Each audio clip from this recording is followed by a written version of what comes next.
everybody. It's Jamal and Davis with the Green and Quality Podcast. Today we got on my boy from Fort Bragg, actually.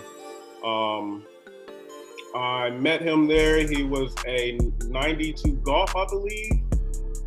And he's got an interesting story. His name is Cooper. Welcome to the podcast, everybody. Thanks for having me.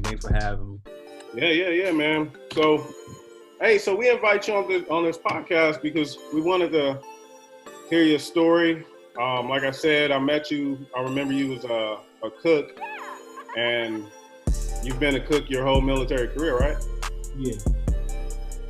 Okay. So what made you want to be a cook?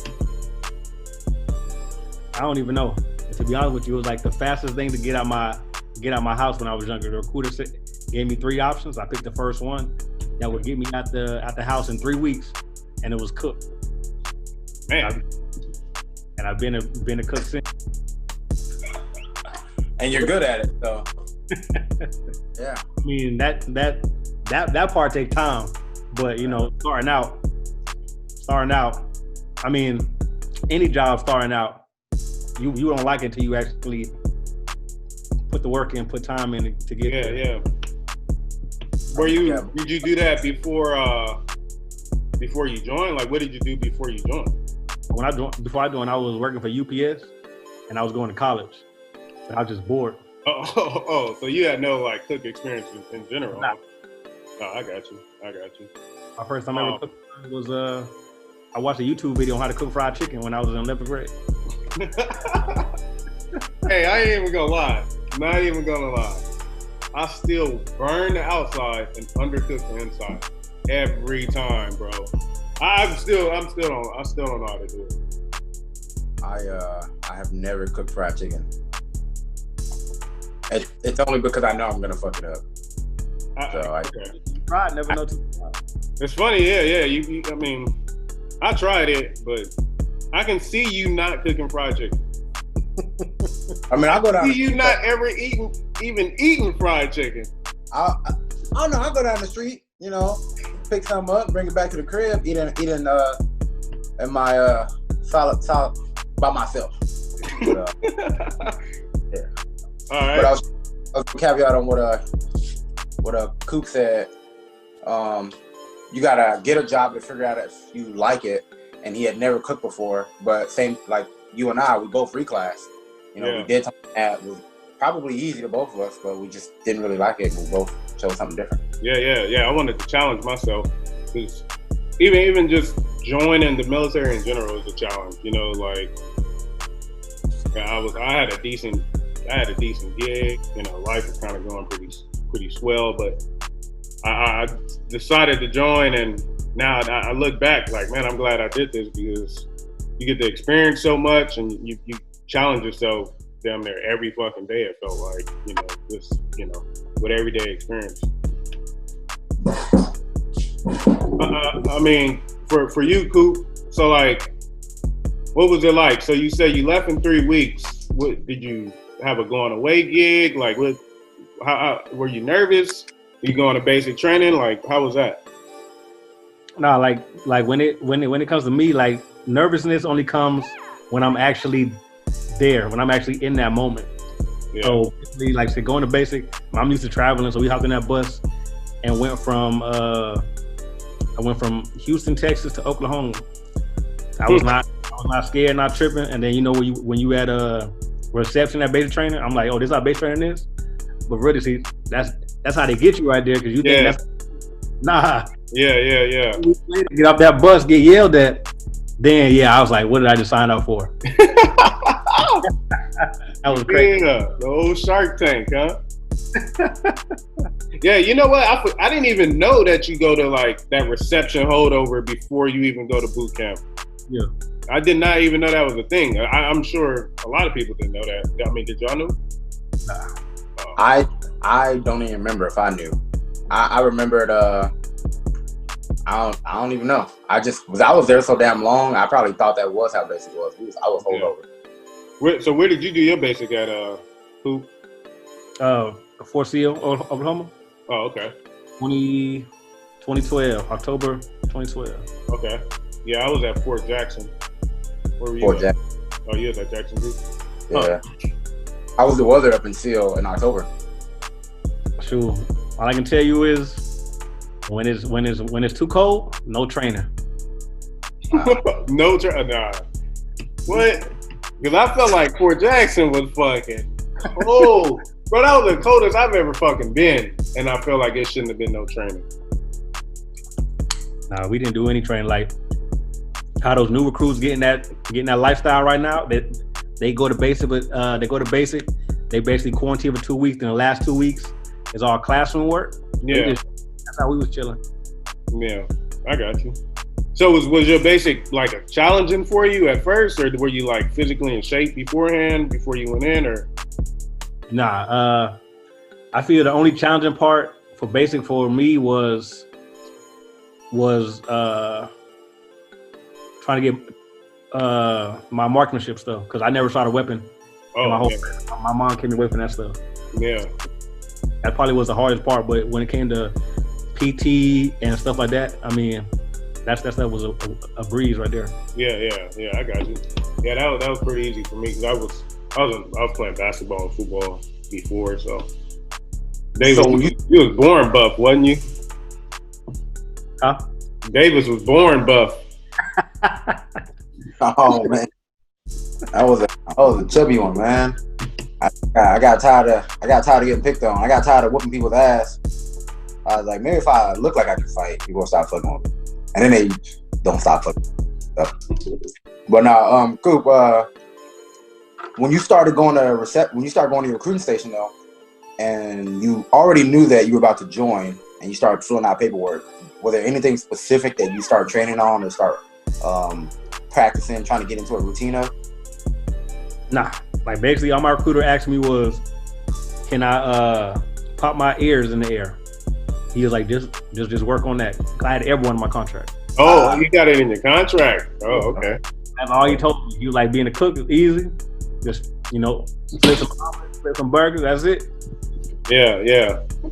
Basically, like he didn't really tell me what to expect. I think it was like that for a lot of people.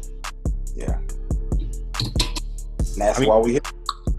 Yeah. Some people tell me, he was like, yeah, y'all get ice cream, in reception, you get all that good stuff. The ice, biscuits, all that good food. Yeah, they was fatting you up before you could go and get that ass sharpened up. So where'd you do your AIT at? Fort Lee, Virginia. Oh, okay. So for those who don't know, AIT is what, advanced individual training? Yeah.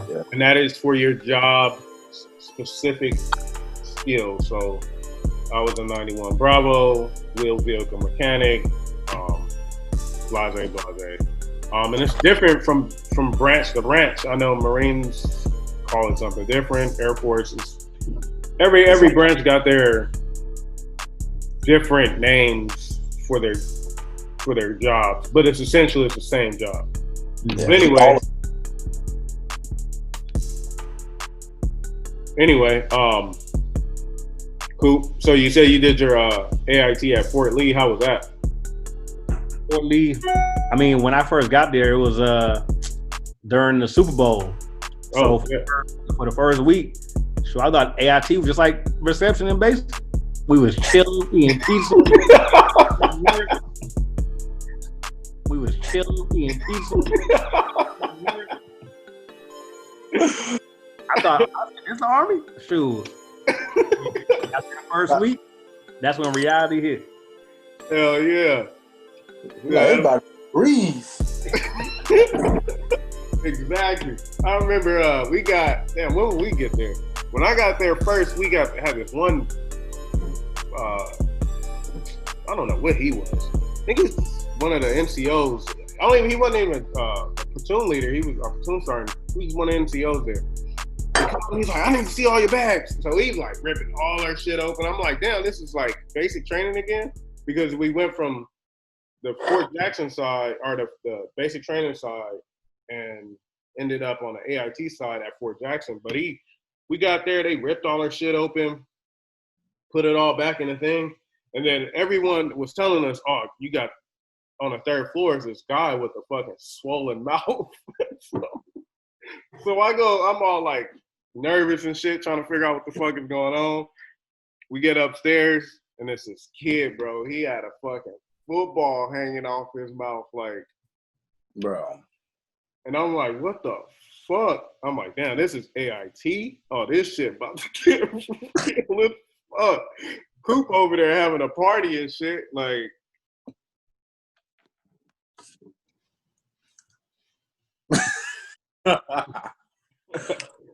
Yeah. Shit. But anyway, so you say your AIT was pretty easy, huh? Yeah. So did they teach you like from basic like cooking skills, or how in detail of cooking did they teach you? In basic or AIT? AIT. I mean, when I went through, they taught you the basics, like from scratch, everything. How to make everything from scratch. How to get 8 pieces out of a whole chicken. Chicken pieces. So how to cut 8 pieces, how to bake a cake, all that stuff. Like that's how AIT gets all the way down to detail on how to do everything. Like basically, here's a cookbook. Now make it happen. Yeah, I got you. And then, like I said, once you actually get to your first duty station, everything pre-made. Really? Eggs come in boxes. Chicken already cut up for you. All you gotta do is clean it, throw it in the oven. What the? See, I did not know that. I thought. Hey. Y'all hearing it first thing. I mean, at the end of the day, that's how it is. That's why I said it takes time to get better at your profession, because, like, I'm used to doing stuff from scratch. But when you working in a dining facility, you cooking in bulk. So better to have everything pre-made, because if not, it's gonna take hours to cook for, like, you remember Brad? Yeah. Cook for 1,000 people. Yeah. That's stressful. Yeah. Damn. And I know that's another big thing too, that people they get tasked for and they don't care about, is that head count. That person at the door that's doing that head count, they don't give a fuck. But really, y'all, because y'all prepping the food the next day, or y'all estimating, all right, on Mondays we usually have this many people. Yeah. All right. Yeah. Last year during this field exercise on a Monday, we had this many people. All right, let's prep. And that head count is what counts too. That can take the load off y'all if y'all already know how many people y'all about to get. Yeah. Yeah. I had to work the door at fucking JRTC. Oh fuck! Oh, you was KP. Yeah. I hated that shit. But anyway, back to you, Coop.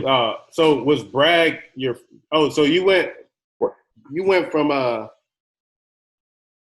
AIT, and did you go straight from AIT to airborne school?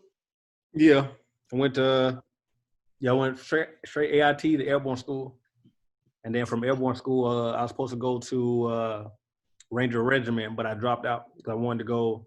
I was tired of training, so I went home, hometown recruiting. Oh, okay. So, for those who don't know what hometown recruitment is, can you explain that a little bit? Hometown recruitment is basically where you volunteer to go help your recruiter for 2 weeks, but really you just going home as a basic, showing everybody your new skills, and basically showing off a uniform. I remember when I went home and I went to a basketball game in full uniform, no patches, nothing. National anthem, and I saluted indoors, looking crazy. I ain't know better, but I was trying to show out, You was the hometown hero, huh? I was trying to show out. How was that? Like, did you feel pride for it? I mean, at the end of the day, at first it was embarrassing, but then I was like, I mean, it's all good, because I mean, people were happy to see me in that uniform, see me doing something for my country. Yeah, I just rather, yeah. I would have rather have better knowledge and stuff like that than just getting thrown in the, or just doing stuff without knowing, like you ain't supposed to be doing that stuff with that. Yeah, exactly. Yeah, I think that's why they got people doing those pre fucking warrior shits before you ship off. Mm-hmm. But So I wanted to go back and talk about basic a little more, but so you said pretty much like your family or friends was excited to see you come home. Yeah. But they didn't really care what patches or what skill badges you had. They were just happy to see you. But would you say they were happy to see you doing something better because of like where you was from, and they happy to see that you didn't fall into some trend that was happening like around your neighborhood, around your community? I mean, not just that, but the fact that like how you brought up earlier, people got that mindset that, oh, I'm gonna die if I join the military. I've been deployed twice. I ain't got no holes in my body, nothing. I only got injured. I got injured doing my job, not fighting the country. Yeah. So it's like back home, like I said, everybody got that mindset. Like, yeah, we ain't doing the military. You know, like I was talking to my little brother like 2 days ago. He said he didn't want to join because he didn't want to work for Trump. I said, technically, you work for Trump if you working at a restaurant because he owned that restaurant too. Everything. So it's like, not making sense. Like, y'all listening to other people with that fear in your heart, but at the end of the day, you're going to never know until you try. You ain't gonna never fucking know, man. And then life is just gonna pass you by. And you know, it's crazy to me. I always look at it like when I'm around like Fort Bragg, right? And you see everybody walking and like catching the bus, and they got kids and shit, right? And it's like the military base is right there, bro. Half of the motherfuckers populating your city is not from here. Like, wouldn't that click to them? Like, maybe I should join, because if they're populating my city, maybe I could go get something and go somewhere to better myself. I always think about that, like, because it's sad, bro. You just drive around these, it's always worse around the installations anyway, and you just see all type of shit like that, man. It just bothers me, man. But you always got to remember, army bases in general are always posted in poverty areas. Yeah. You look at any other branch, they got the nice area with the beach view. Oh man, you don't even know where I'm at right now. I'm in Tampa, bro, and the Air Force Base right here, McDill. Nice. Yeah, it's like on an island.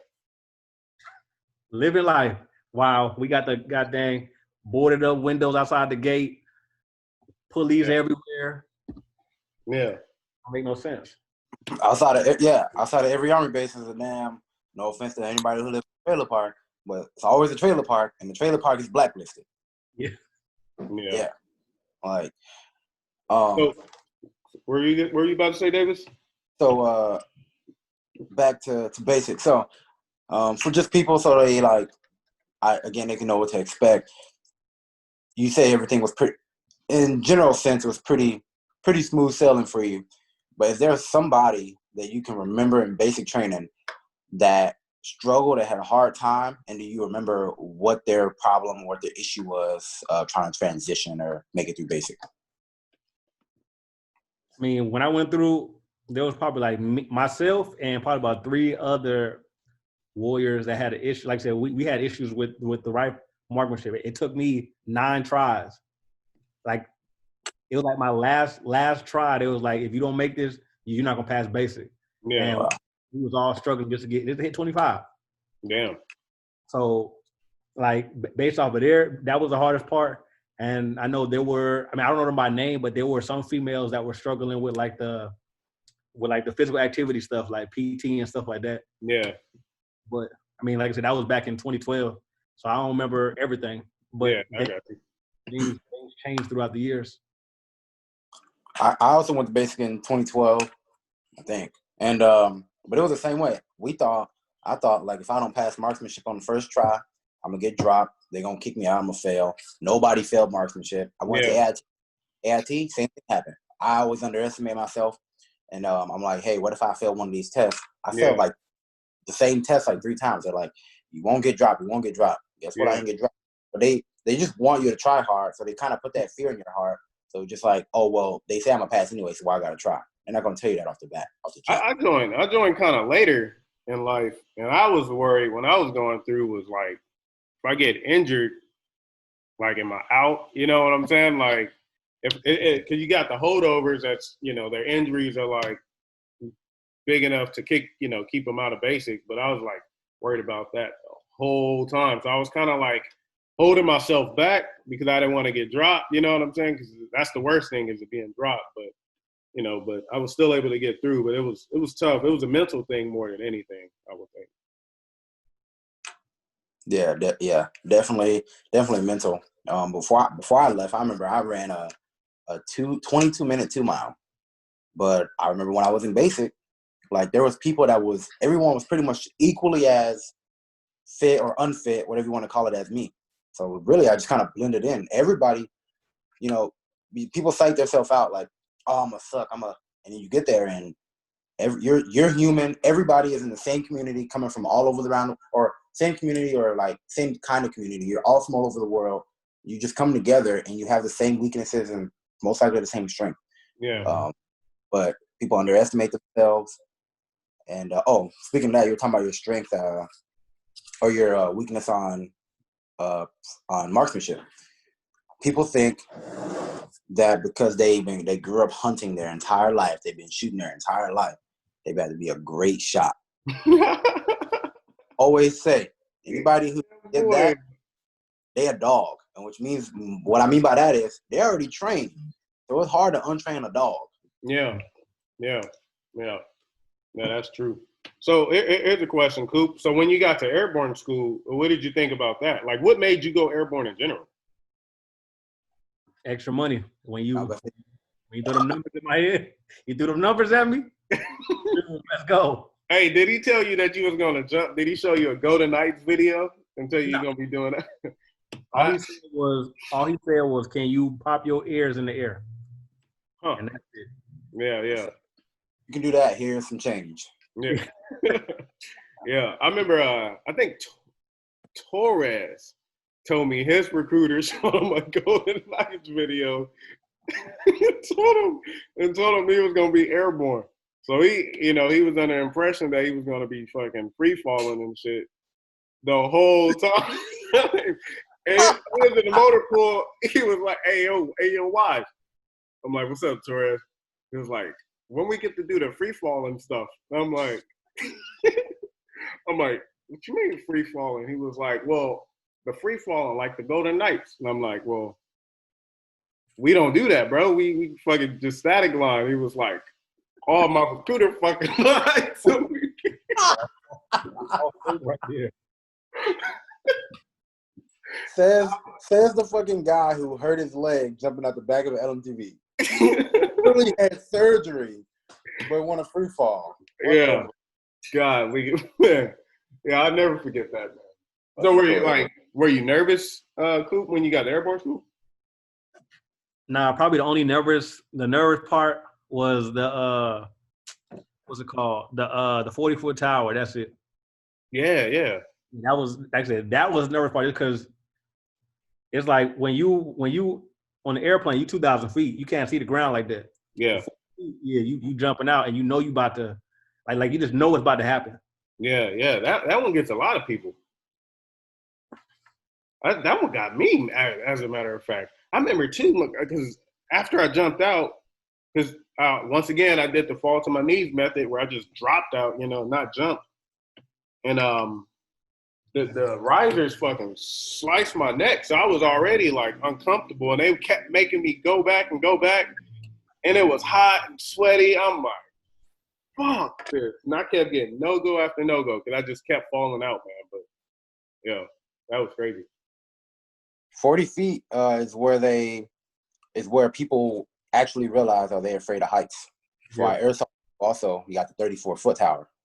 So if y'all got anything in y'all contract, make sure y'all go outside or go to the third story and look out the window. If you scared, y'all hang it up. Yeah. So did you? I'm sure you was like physically in shape for airborne school, because what a lot of people don't know too is you do run to every like training for that day. You run there and run back in your uniform with your canteen. Were you in shape for that, or how'd you like that? Yeah, Georgia community. Airborne school, that was my fastest 2 mile in the Army in my whole life. I did 11:20. Oh, fuck. Damn. Okay. Yes, I was definitely in shape. Especially I ran a 12 at airborne school. I went 19.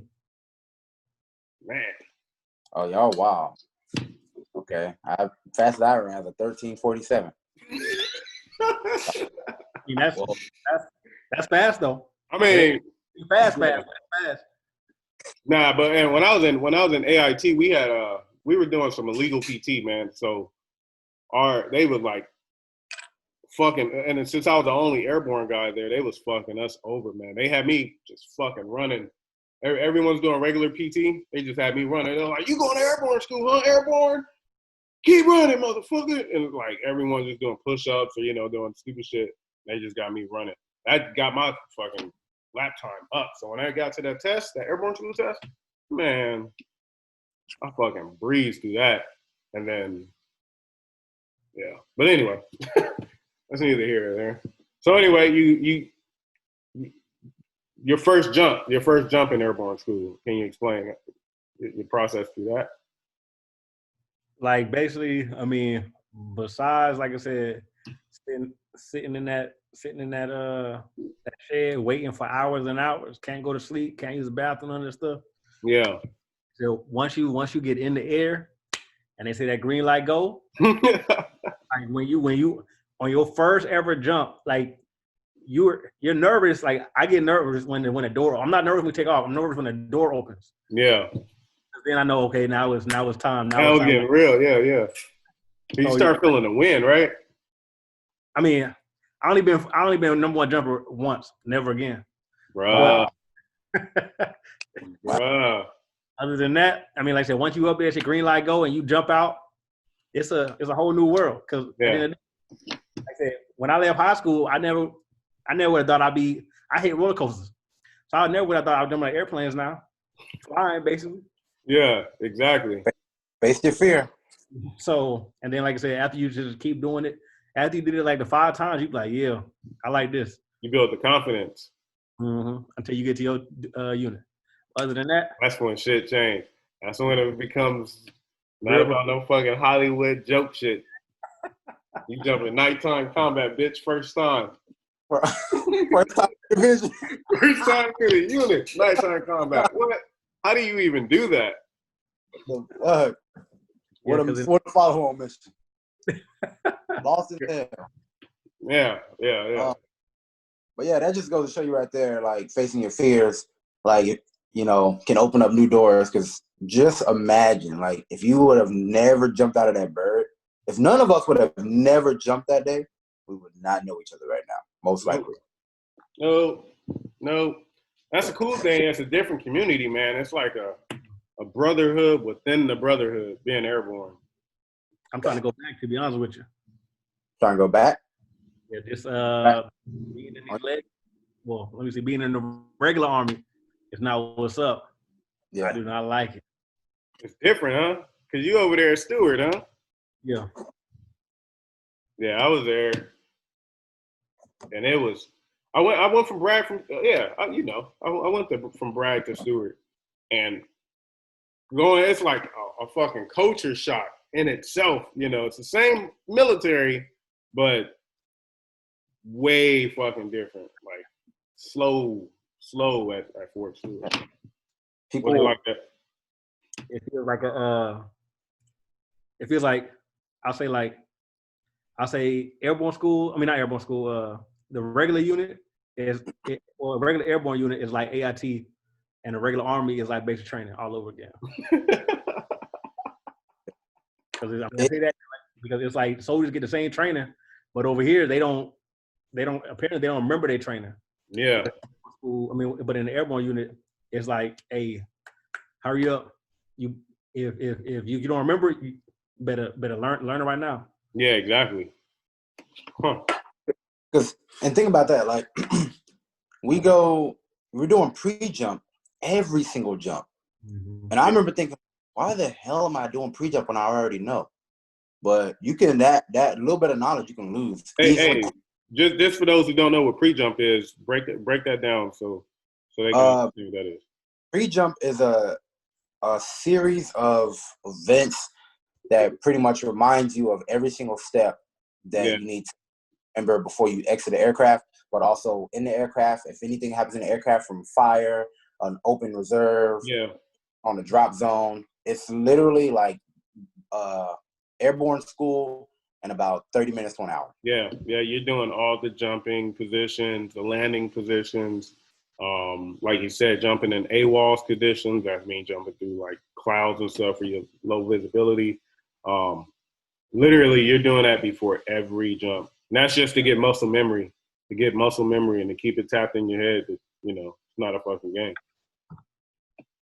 Yeah, you got like same thing. I left Bragg and I came to Washington, and again, not to place myself or above anyone else, but again, like we said before, we're part of the 0.5%. But the rest of the Army just truly believes that they are like, I come here and and they should have that mindset. You should always believe you are the best of the best. So I guess I can't do that.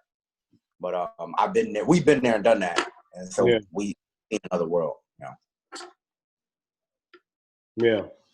So Coop, you get to Bragg. What did you think about Fort Bragg, like, when you got there? I mean, like I said, I ain't never really been away from home by myself, so it wasn't. I wouldn't say it was that bad. Like, I actually liked it out there. I was out there for 4 years, so it was actually pretty nice. Like I said, my first time seeing snow. Oh yeah, so, yeah. I remember out there when it was snowing. So North Carolina, nice. Yeah, and then it seemed like it was great. It's got like super big now. I mean, I haven't went back through in like 2 years or so, but when I last went there, they were building up like crazy, man. So now it's like becoming like an attraction almost damn near. So anyway, so what did you think? Like, so you get to you're a new soldier, you just got out of airborne school, you got your wings. How did you feel after you got pinned your wings? I mean, I couldn't even tell you at the end of the day. It's just like, hey, when the money gonna hit? For real. Hey, for real, huh? When the money gonna hit, because at the end of the day, when I first joined, or after all this base training, AIT, airborne school, all that stuff, I was like, I didn't really look at the Army as a career. It was just a job to me. Yeah. So, like I said, throughout my years, now I see it. I mean, I still don't see it as a career, but I see it more than a job, just because now, like I said, as you make rank and stuff like that, you realize you got other people's lives in your hands now. Yeah, exactly. It's not about you. Yeah. It could be a career for some. I mean, in regards of they don't have any, like, you get those some heroes that don't got any like goals outside of the military, and they're done. You've been in school, right? The whole time you've been serving, right? Yeah, I'm actually still in school, so yes, Okay. I've been in 7 years. Made each and they're paying for it, right? Yeah, the Army pays. The Army will pay for 3 degrees: associates, bachelors, and masters. Okay. Anything farther than that, you got to start. You got to activate your GI Bill. And that's why you're in. You can utilize that. Yeah. Okay. So how far are you right now? I'm on a DBA. Oh, okay. What you studying? I'm getting my doctorates in project management. Oh shit. Oh yeah. Hey, asking for a friend. What the hell is a DBA? What's up? What's a DBA?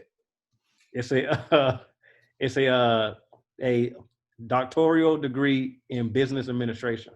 So BA. So BA stands for business administration. Like, I got an MBA, a master's in business administration. Okay, got it. And that's why I wanted you on, Coop, because you got that aspect of, you got that angle now. So now you did something that you didn't see yourself really doing by joining. You went and conquered another fear by going airborne, and now you while in the military, you still worked on school? Like, how did you find the time for all that? Because I know I've asked anyone in the motor pool.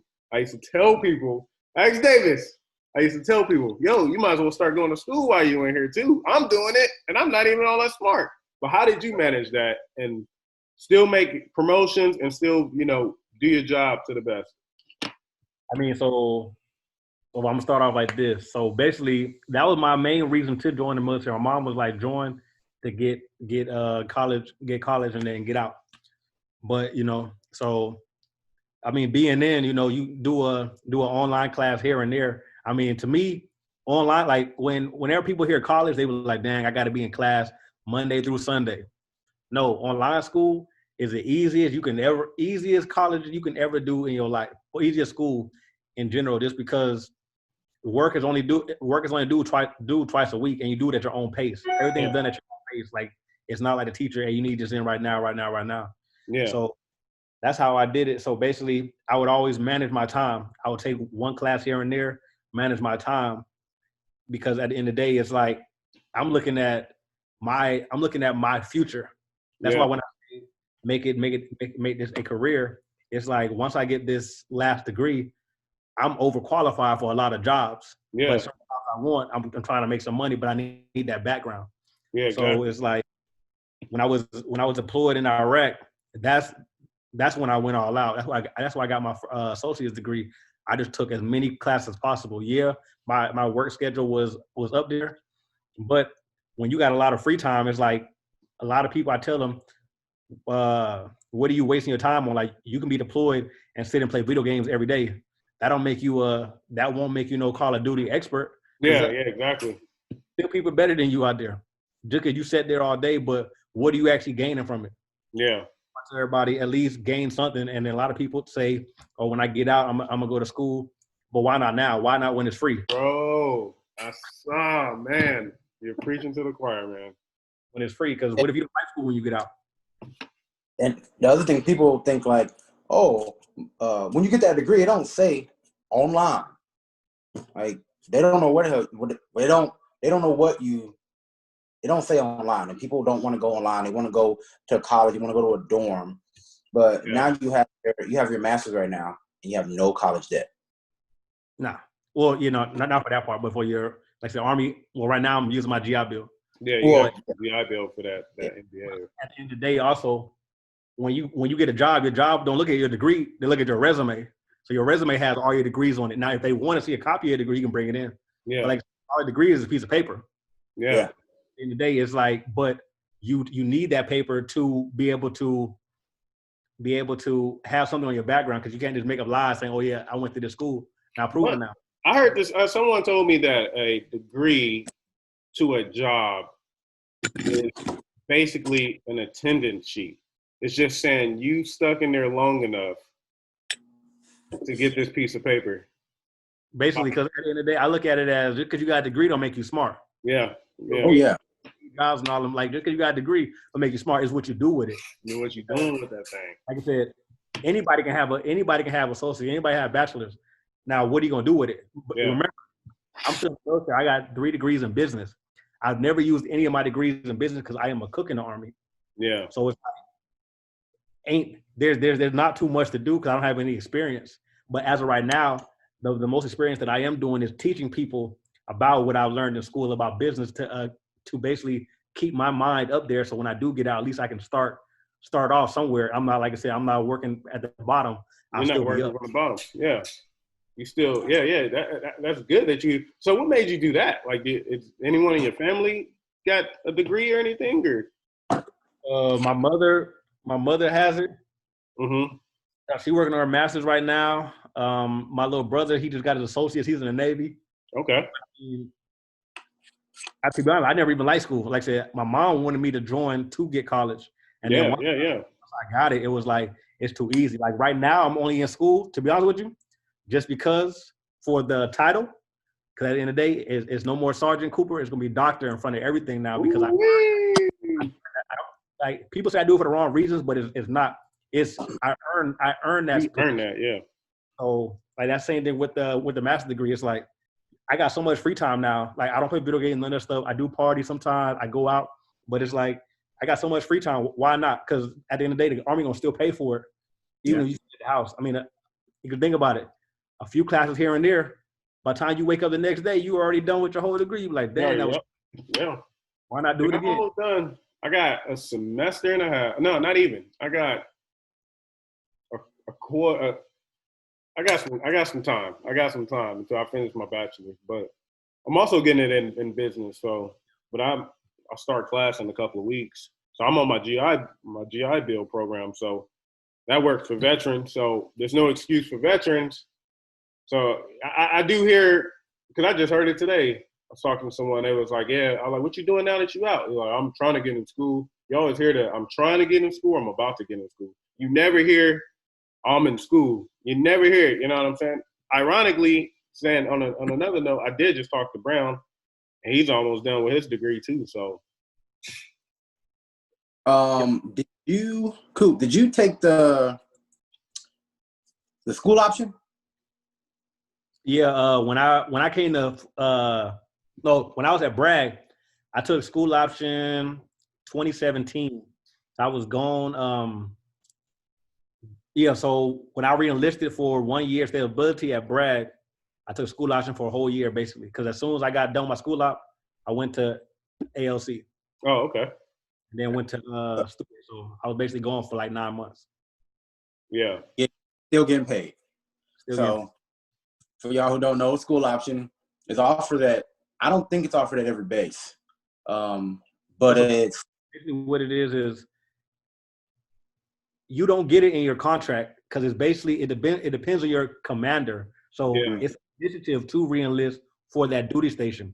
But your commander is the one that's offering, okay, cool, I'm gonna let you go to school.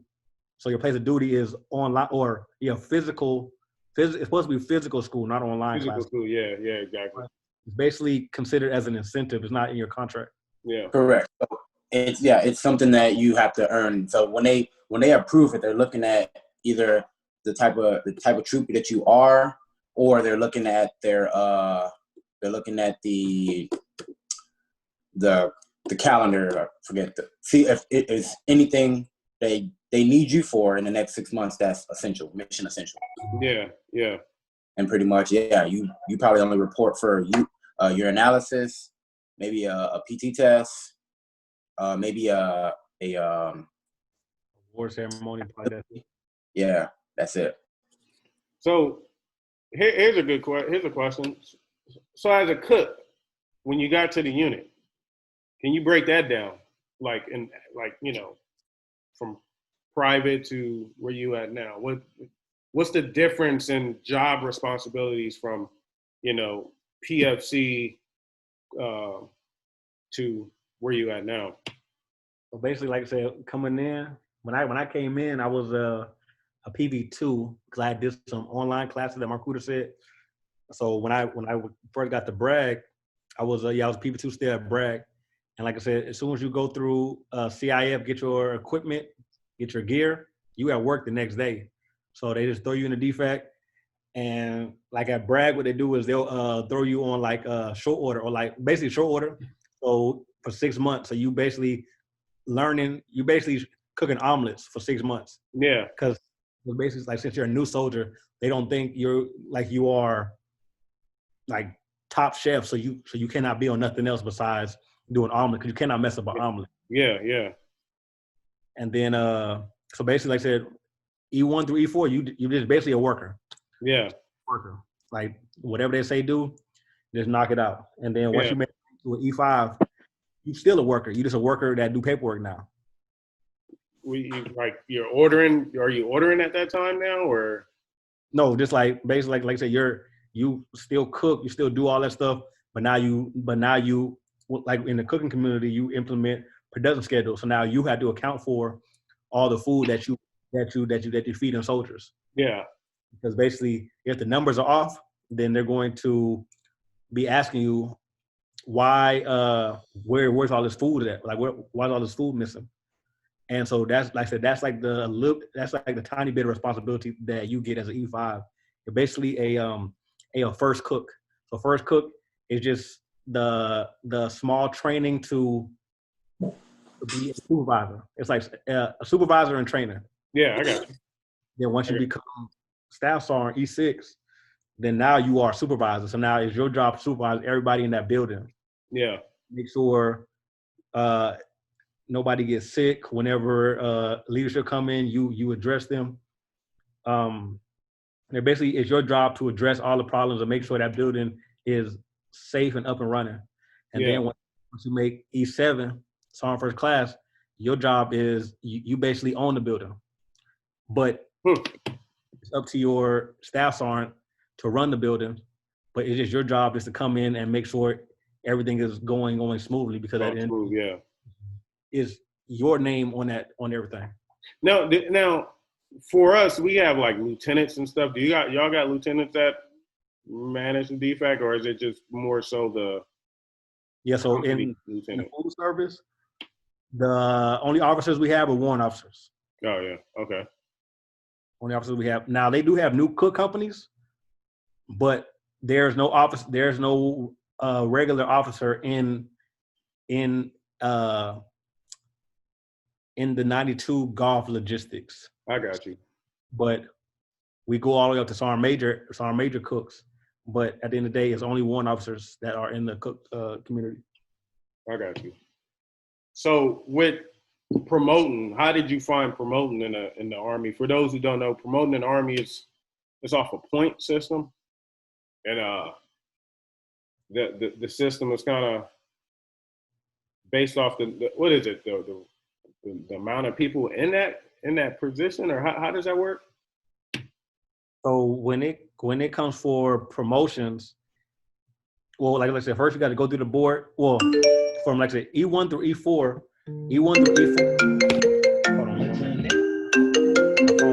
to go from E1 to E4, it's an automatic 6-month promotion. So within 2 years, you'll have your specialist. And then when you go through the E5 process, you got to go through a board. And really, the Army promotes off of. I don't really believe they promote off of knowledge. Oh yeah. They promote off of basically if you know what you're doing. That's because but anyways, so that's what most systems.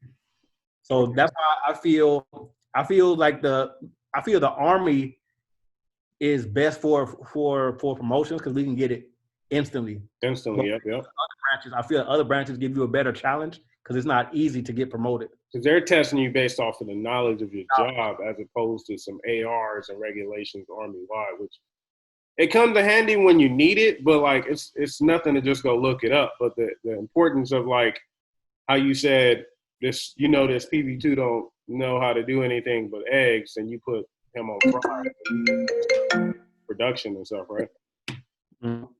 I've been talking this whole time and I've been on mute. Wow. But I forgot what I was saying. I was saying a lot of shit. No, go ahead. I thought y'all were talking over me the whole time. I don't even remember what I was saying. Hey, let's pause it right here. All right. Oh, yeah. So anyway, Denzel, when you deployed, right? So now you're about to deploy. What was your first deployment like, and where was it at? My first deployment was in Iraq. When I found out that I was going to Iraq, I think I was in a DFAC. I was in a DFAC working, and all of a sudden they put everybody in. They called everybody into a group meeting. Like, hey, we're about to be deployed to Iraq. Yeah. And that was November of 2015, and we got our orders 2 weeks later. Were you with the 82nd? Yeah, at 82nd. Okay. And we went. We left 2016 February. So around the same time, we basically watched Super Bowl on the airplane. Wow. Okay. So when you got there, were you afraid? Like, what was your feelings like there? when When I you got to Iraq, it was just it was just a culture shock because the fact that being on an airplane for that many hours, and then when you left, it was nighttime, and now when you show up, the sun is bright. Yeah. Right. So like so you go out there, you see nothing but sand. Like I said, you don't see no vegetation, no trees, none of that stuff. And as soon as you grab your bags and stuff, 2 days later, as a cook, get to work. Now you Really? gotta feed it.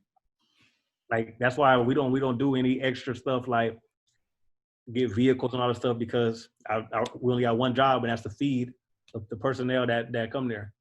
So you don't. So for people that always had that notion, like, oh, I don't want to go outside the war. I don't want to go to war and get shot. This is a perfect example of someone who went to a combat zone and still made it back safe and was still able to do his job. And yeah. So, I mean, were you like nervous at any point of that? Like, were you told anything, any like crazy stories beforehand that would have scared you or something before you left? Nah, like when it comes to me, a lot of stuff doesn't scare me. And like being in the army so many years, I hear a lot of stories. Yeah. I don't believe a lot of people most of the time. I'm like, okay. Cause it's like I feel everybody wants to be heard. Yeah. So I'll tell you some stuff, but I'm like, prove it. Like I want to see proof now because if you come in here believing everything, like matter of fact, I had a quote this other day. I was like, a friend to everyone is a friend to nobody. So what that means is if you go around listening to all these stories and believing everything, then like who is really telling the truth? Because you just going around telling these stories again and again and again. Yeah, now at the end of the day, you might be telling the truth, but your truth is really exaggerated. So, yeah. like that's why like most stories I heard, I was like, okay. And I never seen any of that out there people were talking about. Yeah. Yeah. That's a big one, man. That's a big one. Once again, that sways a lot of people's decisions on joining the military is because the perceptions of what people told them to what actually happens is like two different things. Yeah, and it's also just the media and what we see on TV. You turn on the TV right now and just Google Iraq war. Immediately you're gonna see somebody letting off, shooting. But what's happening? Ain't nobody shooting on a base. Ain't nobody getting attacked on a base. That's been established for 10, 20 years now. Yeah. You can and that's another thing about UMOS that I want people to know too. Like you go to the field. I remember going to the field and like cooks. Once we start setting up, cooks you set up your own shit. You ain't wearing Miles gear, which is Army laser tag. And wearing your vest. Yeah. Y'all taking care of y'all. We getting attacked. Y'all taking care of y'all. But so y'all can take care of us. Yeah. When all that shit is over, people trying to eat. Yeah, we trying to eat, bro. And we hate when we got to eat the MREs. I don't even eat MREs. Fridays any fucking day, bro. Did y'all hear what he just said? What? He don't even eat MREs. Oh. One time I ate MREs was basic training, AIT. Oh. Now, I would rather bring my own food. I'd rather eat a box of oranges for 2 weeks if I eat MRE. Wow. He passing these hoes out, but he ain't eating them. Bruh, I will never forget, man. Nah, I'm not gonna say it. But what do you say? I seen a meme. It said some guys were like feeding their family MREs because their family live MREs, and somebody was like, somebody contact Child Protective Services. It's fucking child abuse. Yeah. So when you out in deployment, like, are you working like night and day too, or how does that work? Because that's pretty big. I heard. Like I mean, when you in Iraq, they have chow 4 times a day. Yeah, breakfast, lunch, dinner, and midnight chow for the people that that couldn't get food throughout the day. But Okay. we work on shifts. So like I said, morning shift would be from 4 a.m. to 1400, which is 2 p.m. Yeah. Then the second shift will be from 11 a.m. to 1900. And then the third shift will be from, let's say, 2200 to 3:30 in the morning. So it's basically all different schedules, Monday through Sunday. And it's like when you want days off, no, you don't get days off. You just get time off. Like hours. Like basically like when it's like holidays, stuff like that. Because when you are a cook and going to deployment, it's not just you cooking. You're cooking with the nationals there too. So it's your job to watch them, because at the end of the day, they don't, even though they work on a military base, they have different hygiene rules. Like they don't, basically you can't force somebody to do something that you don't do. Just like y'all said earlier, you can't untrain a dog. Yeah. So at the end of the day, it's like you have to watch them too, because at the end of the day, you might be eating their food and get sick. Yeah. Because at the end of the day, they don't have the same hygiene stuff. So that's one main. I say that's one main problem that I had when we was deployed, is working with the nationals. Like I say, yeah, they're cool people, but at the end of the day, it's like you got to babysit a grown person, an adult, just because you're not. That's crazy. When I was downrange, so I went to Afghanistan, I asked somebody to wash their hands, and dead ass, they thought they took offense. They took offensive. I don't know if Middle East people wash their hands or not. I'm gonna be honest, I don't know. I know some stuff I'm not gonna actually say, but I will say I asked somebody specifically, and they took offense to it. So, but it's a whole nother culture. It was not intentional. But like you said, you don't. And that food that Coop's watching is being fed to your guys, your buddies, whether you know them directly or not. Yeah. Well, I always tell people, it's like, if you with it, don't give it out. That's what I say. I don't like giving out MREs, but y'all like it for some reason. So, nah, y'all used to hook it up though with the fucking oranges. Y'all be having the extra oranges, the fucking M&Ms, the M&Ms. So what was the base? What was the name of the base you were at, and how long were you there? I was at Camp Beering. Camp Beering was in Kuwait. I was there for 6 months, and then I went to what's that? Erbil, Iraq, and I was there for 3 weeks as a carpenter. As a carpenter? Yeah, we was building because they had civilian cooks, like American civilian cooks. Okay. So we don't work with the Americans; we work with the nationals. So when we was there, we was carpenters. All right. There was one time we was out there. They had bombed the embassy, and we was all in our little bunk bed cots chilling. And they was like, "Hey, they just bombed the embassy. Get up and let's go." We was out there in boxers, shorts, aisle TV, plate carrier, or whatever, and your weapon, and you had to just basically guard the fob. They had all the higher ranks in there, so you outside, all exposed, just to guard whoever in the building. Yeah. Wow. Crazy. Oh yeah, that's wild. Most action I got, but like I said, the embassy wasn't even, probably was 200 miles away, but they just wanted us to be ready. Yeah. So like I said, at the end of the day, you never know, because I went there as a cook, became a carpenter, and now I'm an actual soldier out there getting ready to shoot somebody. Yeah. Like when you think of it like that, like literally we wake up every day, we go to work. We do the same thing that anybody does on the outside. Wake up early in the morning, work out, go to work, get off work, pick your kids up. Who knows? Some people go to the gym after work. Yeah. And then we have like job functions, I forget what they call it, but yeah, like on Fridays.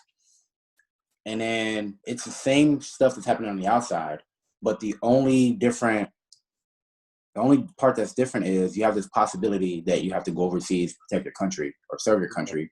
Yeah. But people assume that protect or serve means pulling a trigger or having a round come your way. Yeah. Literally everything you just said is the same job. Your job just paid you to travel, to go overseas, which people go on business functions in other states. Yep. It's the same shit. We get clothing allowance, which is our uniform. Yeah. I get paid the same shit. But people over there, like, I have a family member too who told me years ago, said, man, I can't be overseas, man. I'm like, well, what, man? I went over, seen some beautiful mountains, some snow. Yeah. Also, Coop, I didn't know you was from Texas. I don't think I remember you from Texas, but I'm from Austin. I'm from South Carolina, but I was raised in Texas. That's why okay. I have a Geechee accent. Oh, I kept figuring out, like, whoa, where's this accent from? Golly. All right. So anyway, you get back, so where you at now? I'm at Fort Stewart. Okay. How you like rocking them arm? Like I said, I would if they already came with a U-Haul and said, let's go back to Bragg, let's go. All I'm gonna say. Is it just as busy over there, or are they just extra? I mean, I wouldn't say extra, but it's just a part of. I'm just used to a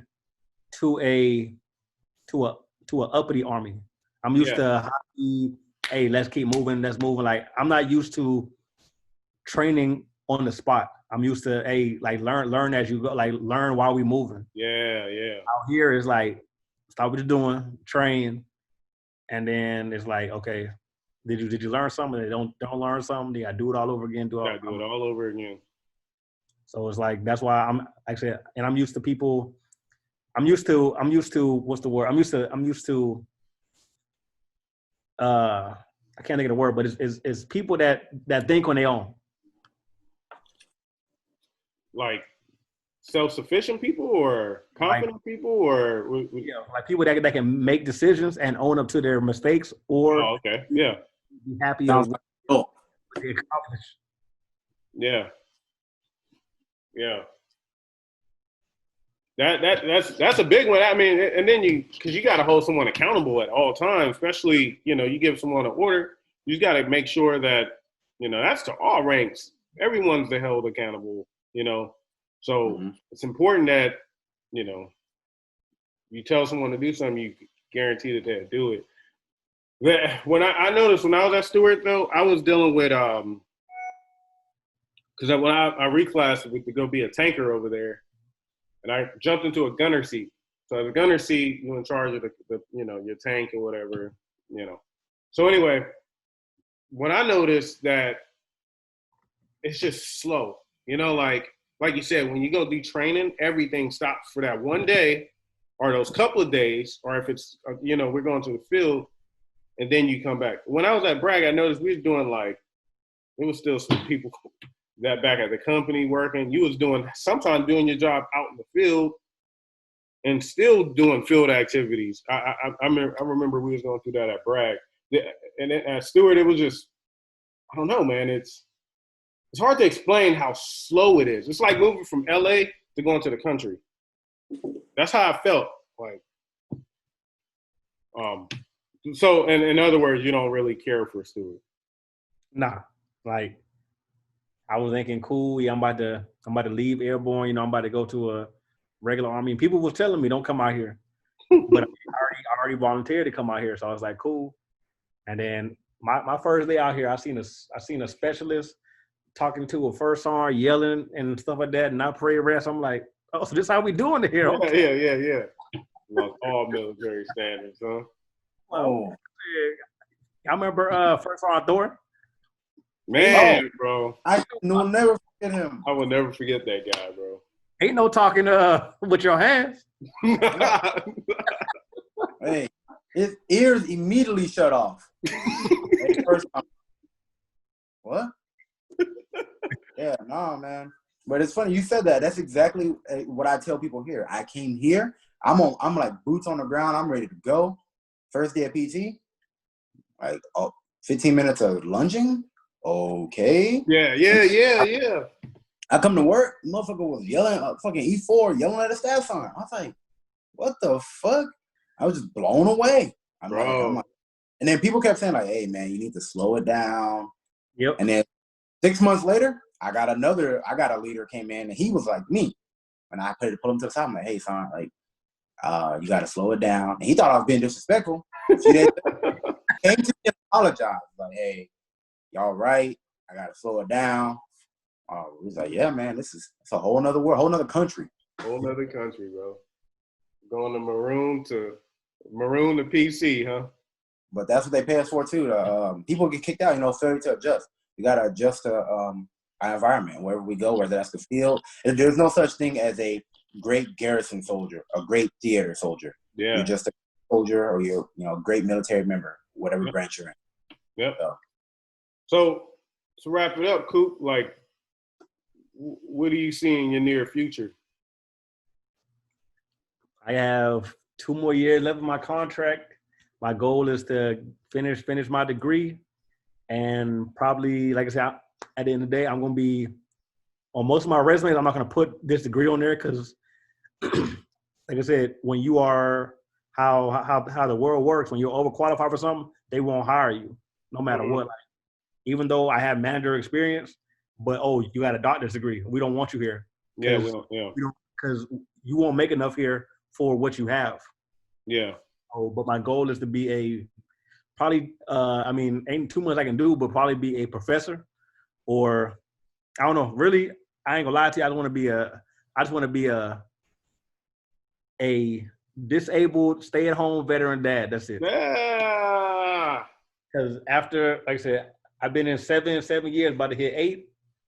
By the time my contract ends, that's 10 years, and it's like, do I really want to do another 10 years? Because since I fast tracked so much, it's like now extremely fast track. Now they're going to put me on that chopping block, and it's like I'm gonna be holding certain ranks for a long time. Yeah, because then like cooks, they hold ranks, right? They're slow to promote cook as a cook, right? I mean, when I got promoted, like I said, points was high. Like when I got promoted to staff sergeant, I had 648 points.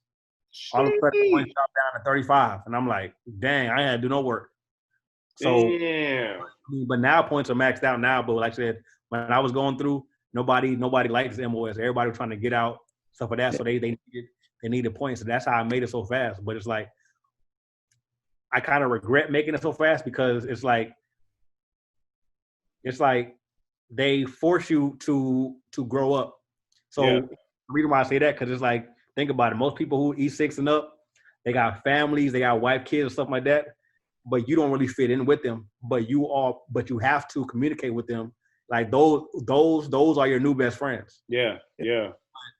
When you got like soldiers that have the same lifestyle as you, or have like you can comprehend with them, it's like, now it's a part of fraternization because you know. Fraternization, yeah. But it's like, I always tell everybody, no matter how much common sense you want to put or how you want to word stuff, the Army already got it in black and white because somebody already tried it. And it's always black and white. So that's why when I tell everybody it's a black and white Army, like no matter, you can be the smartest, you can be Albert Einstein, but they got it somewhere. Yeah. It's regulated. Rules are made because somebody fucked up. Somebody did that already. Yeah. Well, here's a good question. It's going to be our thing. You had a younger brother or sister, or anyone. What would you tell them about the military? Would you tell them to join? What is your views on that? Maybe it's I mean, all my siblings, I tell them join any branch but the Army, just for the better life experience. But for me, I say the Army is the only branch I feel that for the promotion system is good for African Americans. Yeah. I had a homeboy in the Air Force. He was in 5 years. I was in 5 years. I was already E5 promoted, but he was still E3. Really? And he had a way better job than me. He was a dental assistant. Oh. But it's just the promotion system is different in other branches. So that's the only thing about with the Army I'll say. But at the end of the day, I tell everybody join any other branches because I've never been in any other branch, so I don't know how the experiences is. Yeah. But it's just based off looking at everybody else, they enjoying life. They actually, like I tell you, they actually enjoy their job. Yeah. Yes. Like, Yeah. So that's You hit it. Oh, keep going, my bad. You good. Go ahead.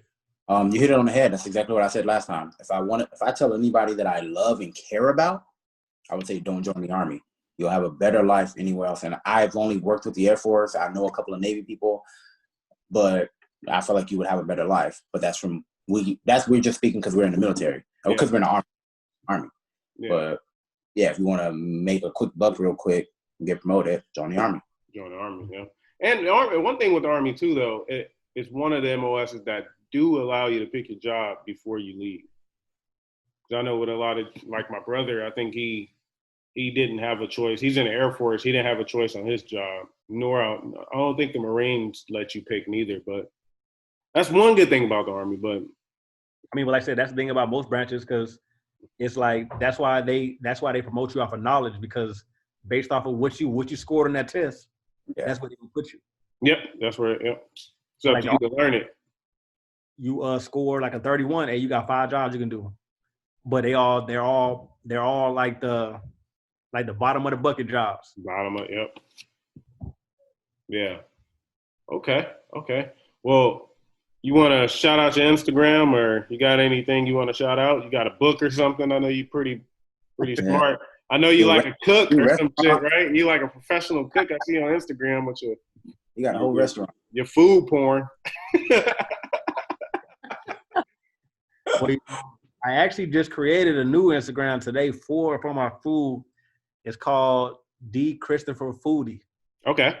That's my that's my chef character name. So when I'm cooking, I'm in character. Okay, we'll put the link in the description for that.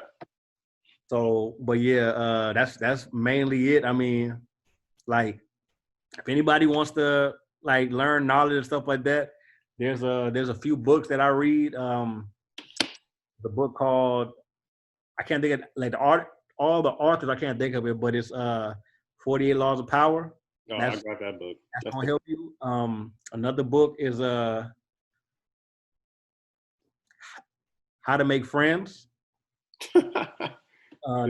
Like these are all life skills that's gonna help you. Like another one is How to Master Conversations, so you don't feel left out. Like the reason why I have that one because when I finished my master's degree, I actually graduate. I actually went to campus to graduate, and when all the professors was talking to me, I felt dumb because I didn't understand how to conversate with them. So that's another good book. Yeah. And how to make wealth off of $1 is another good book too. There you go. Are you big on investing? I was like when it came to stocks and stuff like that, but it's like for me personally, I feel I rather like right now I'm investing in property and stuff like that. But when it comes to stocks, I don't do that just because if I had a family and stuff like that, then I have to, but I feel like since I'm single and I have a lot of free time, I have time to invest in bigger things, as in like I said, property and vehicles and stuff like that, like stuff that I can learn because I have enough time to separate and keep the cash flow coming in. Right. Yeah, see, I heard single Instagram is Batman Coop. To say I know what Coop with a K. And he's gorgeous. So. You got anything you want to say, Davis? And he got a nice whip. So I'm just saying, you still got the truck? Nah, I actually got in a car accident in February. Oh wow! Yeah, I drive an Audi TT. There you go. Sure, it's nice. Got good taste. All right, everyone. It's the Green and Coyote Podcast. Peace out.